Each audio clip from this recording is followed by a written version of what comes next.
Welcome back to the second programming and simulation lecture. This week I will talk about differential drive, odometry, and infrared sensors.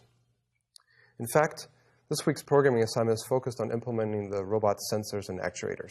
Therefore, you will need to transform from the unicycle dynamics in the controllers to the differential drive dynamics in the mobile robot. You also need to use the wheel encoders to keep track of the robot's position and orientation. This is called odometry. And third, you will need to use the infrared sensors to measure distance to any obstacles that might be around the robot.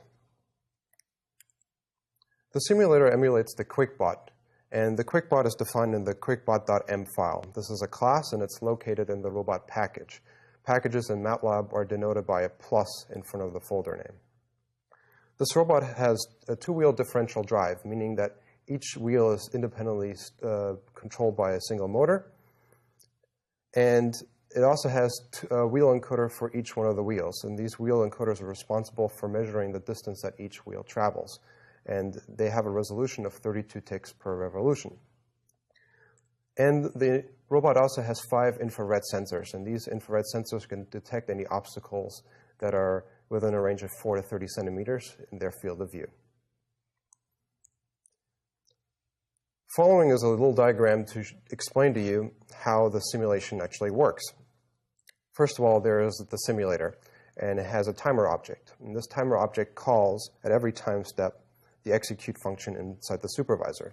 The supervisor is really the decision maker, and it's responsible for, first of all, gathering the sensor information from the robot. It then selects a controller and passes the sensor information along with an estimate of the robot's position and orientation to the execute function in the controller. This execute function in the controller then computes the appropriate linear and angular velocity of the robot, which is then converted to the left and right wheel speeds of the robot and passed back to the robot. The supervisor is also responsible for updating the estimate of the robot's position and orientation, and this whole process is repeated at every time step. The supervisor itself is defined in the qbsupervisor.m file, whereas all of the controllers are found in the controller package.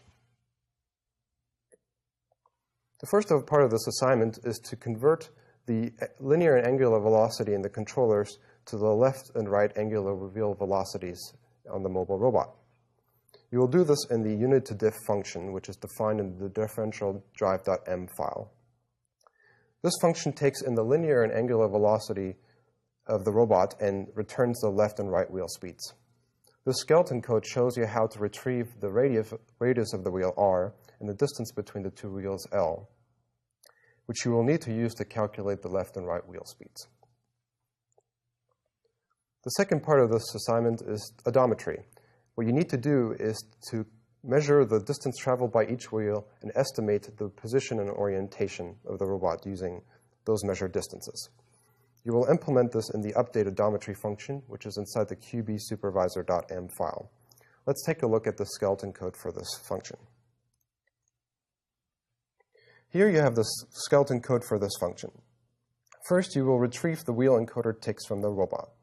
Then, you will recall the previous wheel encoder ticks, which is achieved by retrieving the previous ticks stored in the previous iteration of the code. Then you will retrieve the current state estimate, meaning what is the current estimated position and orientation of the robot. Then you will retrieve the useful constants such as the radius of the wheel, the distance between the wheels, and how many meters are there for each tick of the encoder. Then your part comes, which is to implement odometry by computing the difference in the x position, the difference in the y position, and the difference in the orientation between now and the last time odometry was updated. You will then add these deltas to the current estimate of the current estimate of the orientation and position, and save that as the new estimate. You will also need to save the current number of ticks in the right and left wheels for the next iteration.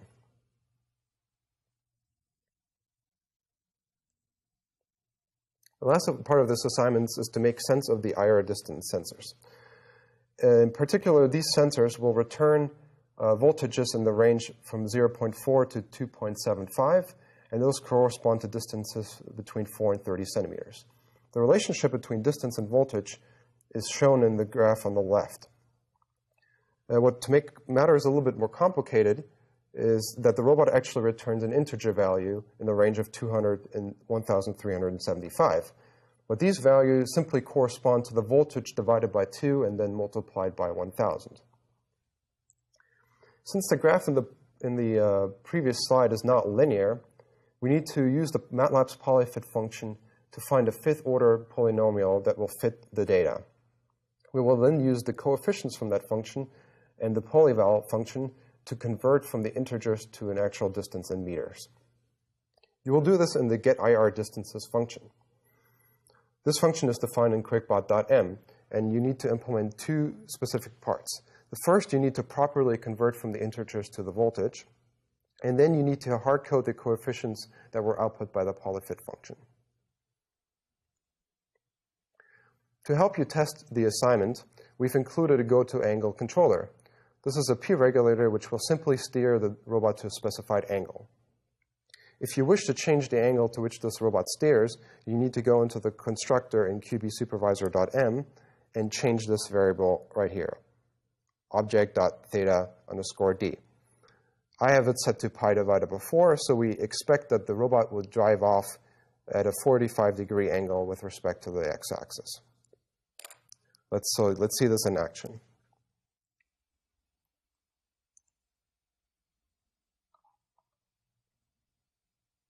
I'm going to hit play, and what we should see is the robot drive at a 45-degree angle. I'm going to move the graph out of the way, and we're going to follow this robot. And as you can see, it's driving at 45 degrees with respect to the x-axis. It's going to just continue driving at this angle all the way until it's going to crash into this red wall.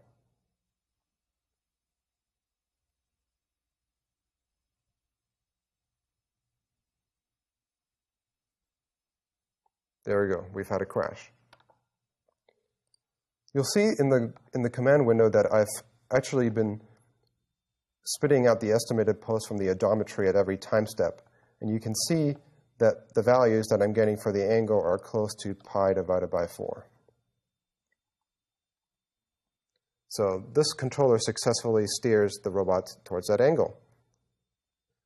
My two tips for this week are, first of all, to make sure you read the section on week 2 in the manual for more details than you find in these slides.